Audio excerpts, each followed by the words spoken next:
Olá, seja bem-vindo, seja bem-vinda. O meu nome é Karen Henrique e no vídeo deste mês nós vamos falar sobre um assunto que é sempre polêmico, a união estável.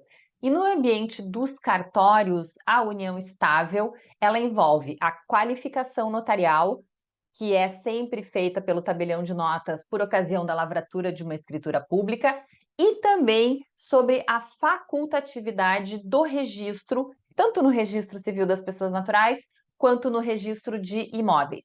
E para tratar deste tema, eu selecionei duas decisões administrativas do Estado de São Paulo, e embora essas decisões sejam uma do ano de 2018 e a outra do ano de 2022, nós vamos poder fazer um paralelo com as recentes alterações trazidas pelo provimento 141 do Conselho Nacional de Justiça deste ano de 2023 ao provimento 37 de 2014, que é aquele provimento que trata do registro facultativo da união estável perante o registro civil das pessoas naturais. Então, para fazer isso, já vou começar aqui o compartilhamento da minha tela. E aqui vocês poderão ver, então, esse roteiro que eu organizei, começando pela natureza jurídica da união estável, né? Então, vamos entender o que a doutrina hoje considera como natureza jurídica da união estável. E por que isso? Porque hoje nós temos pelo menos dois entendimentos doutrinários aqui, um deles considerando a união estável um negócio jurídico, assim como o casamento, e outro que considera a união estável como um ato-fato jurídico. E isso tem, claro, diferença, né?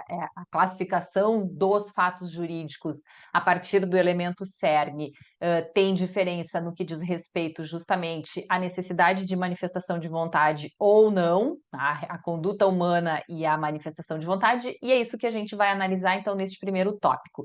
Depois vamos falar um pouco sobre os requisitos do artigo 1723, já fazendo essa conexão aí com a própria natureza jurídica, né, tentando entender aí esses dois posicionamentos doutrinários.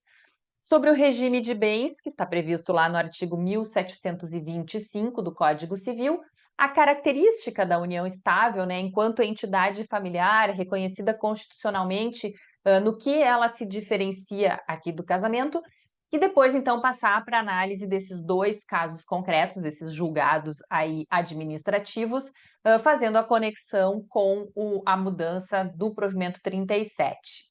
Muito bem. Quando a gente fala de classificação do fato jurídico, nós temos aqui uma primeira grande divisão, né, de fatos conforme ao direito e fatos não conforme ao direito. Então, pensando que o fato jurídico é aquele fato social que sofre a incidência, né, de um suporte fático abstrato e juridiciza um fato, tornando este fato jurídico, né, e, portanto, apto à produção de efeitos jurídicos, nós temos uma classificação aqui que no nosso ordenamento jurídico, né, trazida pelo Pontes de Miranda com muita propriedade, lá no seu Tratado de Direito Privado, que faz essa classificação a partir do elemento cerne. E aí nós temos, então, o seguinte, né? Quando a conduta humana é relevante, perdão, nós temos atos jurídicos em sentido amplo, atos jurídicos lato sensu. Quando nós temos a conduta humana presente, mas onde a vontade é irrelevante, ou até mesmo quando não há vontade, a gente chama de ato-fato, classifica como ato-fato. E quando não há conduta humana, nós estamos diante de fatos jurídicos em sentido estrito, estrito sensu, né? Então, quando a conduta humana é totalmente irrelevante como elemento cerne lá do suporte fático para essa juridicização, para essa incidência, né, do suporte fático abstrato no concreto, tornando aquele fato social um fato jurídico.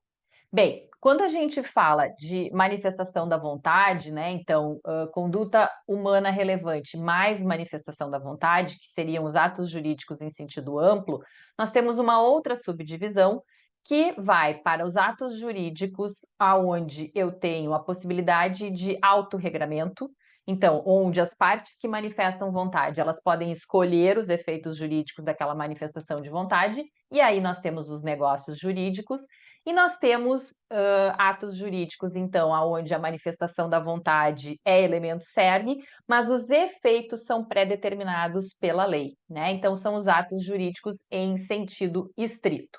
Muito bem, de que forma isso influencia na união estável, né? Eu posso considerar a união estável como um negócio jurídico e, como negócio jurídico, então, eu preciso de uma manifestação de vontade cujo poder de autorregramento se faz presente, né? Então, é necessário que as pessoas queiram ter uma convivência pública, contínua, duradoura e com o objetivo de constituir família, e é onde que entra o elemento aqui de autorregramento, né? A gente pode dizer que, por exemplo, a escolha do regime de bens para essa convivência é um poder de autorregramento, né? Que no caso de não haver nenhuma convenção por escrito, já vamos ver isso no próximo slide, prevalecerá o regime da comunhão parcial, mas as partes podem sim escolher um regime diverso. Então, eu posso dizer que tem autorregramento? Posso. E é isso que a doutrina que entende a união estável como negócio jurídico assim considera. Agora, considerar a união estável como um ato-fato, né? O que significa isso? Que eu tenho no elemento cerne uma conduta humana, porém cuja vontade é irrelevante, né? Então, os doutrinadores que entendem a união estável como um ato-fato dizem o seguinte, que para que ela se configure, basta a existência daqueles fatos descritos no artigo 1723, não havendo nenhuma necessidade de manifestação ou de declaração de vontade para a produção dos efeitos jurídicos, tá? E aí, claro, né, isso aqui vai na linha justamente da não necessidade de materializar ou de constituir a união estável em um documento escrito. Eu vou dizer para vocês que, para mim, para Karen, aqui falando eu, ainda não consigo assimilar a ideia de ato-fato. Para mim, a união estável é um negócio jurídico, porque ainda que essa manifestação de vontade não tenha uma forma prescrita em lei, de acordo com o artigo 107 do Código Civil, essa é a regra geral, né? As manifestações de vontade, elas não precisam ter uma forma especial, a não ser quando a lei exija, e aqui a lei não exige, mas eu entendo que objetivo de constituir família, isso precisa de um ato de vontade, né? Eu não posso dizer que eu constituí uma família sem querer, ou aonde a vontade aqui é irrelevante. Para mim, a vontade ela está presente, sim, né? É preciso que essas pessoas queiram ter uma convivência pública, contínua, duradoura e com o objetivo de constituir família, para eu ter a união estável configurada, porque aí até me parece que é o que vai fazer a diferenciação dela em relação, por exemplo, a um contrato de namoro, né? Porque quando eu digo que eu estou namorando uma pessoa, eu estou dizendo eu não tenho vontade de manter uma união estável neste relacionamento. Este relacionamento não é a união estável porque eu não tenho essa vontade, tá? E aí, claro, no caso de um contrato de namoro, isso vai ser recíproco, né? Os dois vão declarar isso. Mas o fato é que hoje nós temos essa divisão aqui doutrinária. Então, é importante que vocês conheçam o posicionamento doutrinário. Em relação ao regime de bens, o artigo 1725, ele permite, né? Então, lá dentro do poder de autorregramento que eu falava antes, a escolha de regime de bens. E como que se faz essa escolha? Tem que ser por contrato escrito, né? Não precisa ser por escritura pública, e na ausência de um contrato escrito, então, o regime que vai reger esta união estável é o da comunhão parcial de bens, exatamente como acontece com o casamento, né? Então, a gente poderia dizer aqui que há uma semelhança com o casamento, sim, porque no casamento, quando eu não faço um pacto antenupcial, eu tenho o regime da comunhão parcial. A diferença aqui é que não precisa ser por escritura pública, pode ser um escrito particular, com todas aquelas ressalvas, né, que a gente deve fazer quando se está diante de um instrumento particular.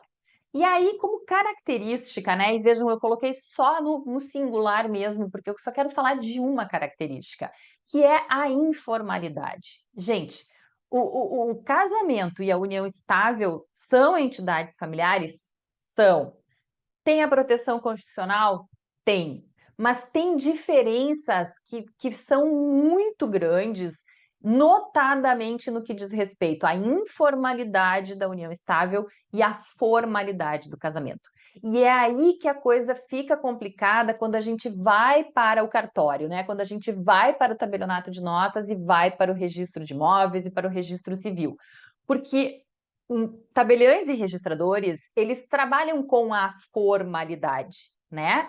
A exigência da legislação, né? A observância a princípios aqui, exigem uma conduta pautada pela formalidade e pelos negócios que são formais. E aí, quando a união estável entra no cartório, começa a dar, eu digo que é uma quebra no sistema, né? Ela deixa esse sistema instável justamente por esta característica da informalidade, né? O casamento eu tenho lá 3 etapas, eu tenho a habilitação, eu tenho a celebração, eu tenho o registro, e a partir daquele momento eu tenho o casamento produzindo seus efeitos jurídicos, inclusive no que diz respeito ao aspecto patrimonial. Na união estável, às vezes esse marco inicial é de difícil constatação, até mesmo para as pessoas que estão ali vivendo aquela união estável, né? Então tu pergunta para si, mas quando virou união estável? Poxa, não sei, né? A não ser que haja lá uma celebração, né? Que se faça um registro, eu digo mais um registro social daquele momento. Às vezes é difícil para as próprias partes conviventes darem uma data inicial para aquela união estável, justamente porque é informal. E aí imaginem isso no que diz respeito aos reflexos jurídicos, especialmente dos reflexos patrimoniais, e para não entrar aqui no âmbito do direito sucessório, que nem é o nosso objetivo neste momento, tá? Bom, e aí eu trago para vocês 2 situações, 2 casos que foram julgados, eu trago aqui para vocês as informações do número do processo, da data do julgamento, então esse aqui de junho do ano passado, tem exatamente, né, cerca de 1 ano aqui da data do julgamento, e foi julgado pela Vara de Registros Públicos de São Paulo, e tem essa ementa: compra e venda, especialidade subjetiva, união estável, situação de fato, registro facultativo, qualificação registral. Bem, e o que diz aqui neste caso, né? A dúvida foi suscitada pelo registrador de imóveis a requerimento de uma compradora que apresentou a sua escritura pública de compra e venda para registro, e a qualificação foi negativa. Por quê? Por entender o registrador de imóveis que seria necessária a apresentação de certidão de registro da escritura de união estável perante o registro de imóveis da capital onde eles têm domicílio, embora tenha sido apresentada a certidão de registro perante o primeiro registro civil da capital. Então vejam que aqui a gente tem uma união estável que foi declarada por escrito, então existe uma escritura pública declarando a união estável. Essa escritura pública foi para o registro civil da capital, onde eles têm domicílio, e o registrador ainda assim estava exigindo o registro perante o registro de imóveis da capital. E aí, então, essa compradora adquirente sustentou que, bem, o fato de estar registrado no registro civil conferiu publicidade suficiente, que o registro perante o registro de imóveis é facultativo e que ela não pode ser obrigada ou a fazer ou deixar de fazer algo que a lei não lhe exige. E aí vem a decisão que confirma exatamente essa tese da suscitada, dizendo que a união estável é fato, como é mesmo, né? Regulada pelo artigo 1723 do Código Civil e que produz efeitos jurídicos independentemente de uma celebração formal. A formalização é facultativa e não pode ser exigido registro para ingresso do título no registro de imóveis. E aqui é interessante dizer que, neste caso, os dois compareceram e reconheceram em conjunto a existência da união estável. Vejam, ainda que tivesse uma escritura pública, os dois compareceram, os dois foram qualificados lá na escritura. E aqui eu tirei um trechinho da decisão para vocês, onde fica justamente ressaltada essa questão da facultatividade que está prevista lá no artigo 1º do provimento 37, e que manteve, já vou adiantar aqui para vocês, manteve essa redação mesmo com a atualização trazida pelo provimento 141. E aqui o que diz, então, o julgado, né? A regra deixa claro que a união estável é a situação de fato que conta com reconhecimento por nosso sistema jurídico, sendo capaz de produzir efeitos jurídicos para os envolvidos, independentemente de celebração formal, como se exige para o casamento. Desse modo, por ser a formalização facultativa, registro de escritura pública de reconhecimento de união estável não pode ser exigido para que se possibilite o ingresso do título no registro de imóveis. Tal conclusão encontra amparo no artigo 1º do provimento 37. Então, vejam que exatamente como prevê lá o artigo 1º, o registro não pode ser obrigatório. Neste segundo caso aqui, também foi considerado registro facultativo. Ele é um processo mais antigo, mas eu fiz questão de trazer para vocês aqui, até para a gente ver um trecho dessa decisão, tá? A situação é semelhante, né? Então, a dúvida foi suscitada pelo registrador de imóveis a requerimento da adquirente, da compradora, diante da negativa de registro da escritura, e a negativa se deu pelo registrador entender que, tendo a interessada optado por lavrar uma escritura pública de união estável, obrigou-se a efetuar o registro de tal escritura lá no Registro Civil de Pessoas Naturais e no Registro de Imóveis. Então, assim, bom, você não precisa fazer a escritura pública, mas se você faz a escritura pública, tem que registrar no RCPN e no Registro de Imóveis. E aqui a decisão foi no mesmo sentido de que a união estável tem o seu registro facultativo, que não depende de celebração formal e que não pode ser, então, exigido o registro no livro E. E dessa decisão aqui, eu tiro este trecho aqui. Primeiro está citado o artigo 1723 e diz o seguinte: de tal dispositivo, depreende-se que a união estável caracteriza-se por uma situação de fato, reconhecida legalmente e capaz de produzir efeitos jurídicos para os envolvidos, independentemente de celebração formal. Desse modo, ao contrário do casamento, a união estável prescinde de documento público que a comprove ou a institua, podendo ser alegada quando existir concordância dos envolvidos. Sendo assim, embora recomendável a escritura pública de declaração de união estável, é um documento opcional e, por isso, não pode ser exigida para a formalização do citado registro de compra e venda. Isso porque, conforme disposto no artigo 5º, inciso 2º da Constituição da República, garante que ninguém será obrigado a fazer ou deixar de fazer alguma coisa, senão em virtude de lei.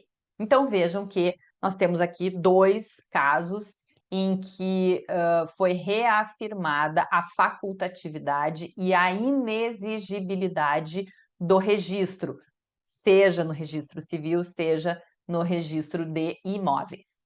E aí, eu trago para vocês aqui, né, porque a fonte de toda essa problemática vem lá da qualificação feita pelo tabelião, né? Só que aí alguém pode estar perguntando, poxa, mas e por que o tabelião tem que colocar se tem união estável na escritura? Porque toda vez que ele coloca, ou ele vai ter que chamar, se é uma pessoa que está comprando só no nome dela e ela declara a união estável, vai ter que chamar a outra. Esse é o entendimento também que nós temos naquela primeira decisão, inclusive ficou ressaltado, de que quando uma pessoa comparece e declara a união estável e não tem um documento escrito, a outra pessoa, o outro convivente, terá que vir para também declarar essa união estável, sob pena de ficar uma declaração unilateral, né?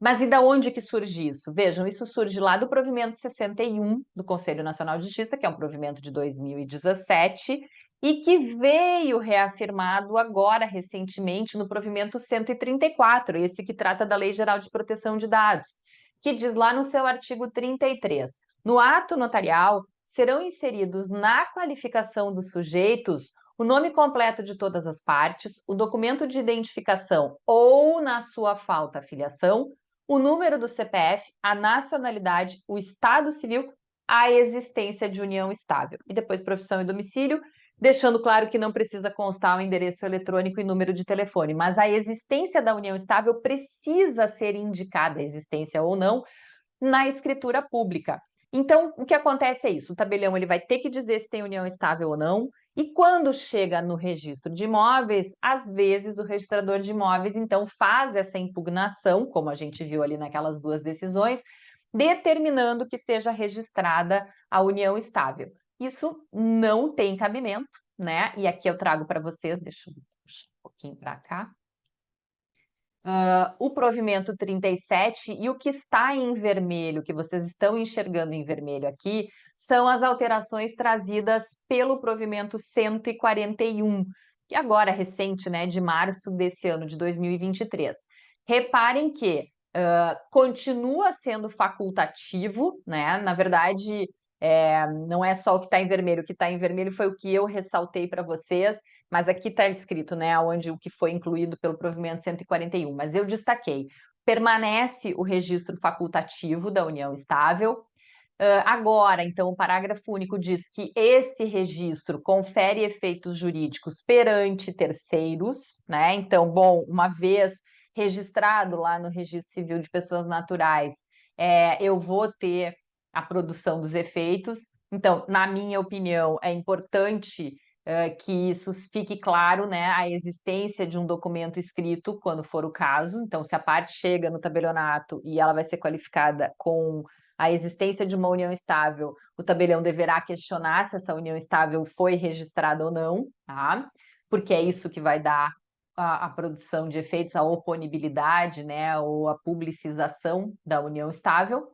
E ainda a possibilidade de ser feita a união estável por termo declaratório perante o Registro Civil das Pessoas Naturais, né? Aqui mais a título de informação. Então, hoje, o que vai a registro são as sentenças declaratórias, as escrituras públicas e os termos declaratórios. Então, aqui, né, que a gente poderia dizer os instrumentos particulares, eles não vão, a não ser o termo declaratório que é feito, firmado perante o registrador civil de pessoas naturais, tá? Então, não adianta ter lá um instrumento particular assinado pelos dois conviventes, que não é este termo, porque este documento não vai a registro no Registro Civil das Pessoas Naturais.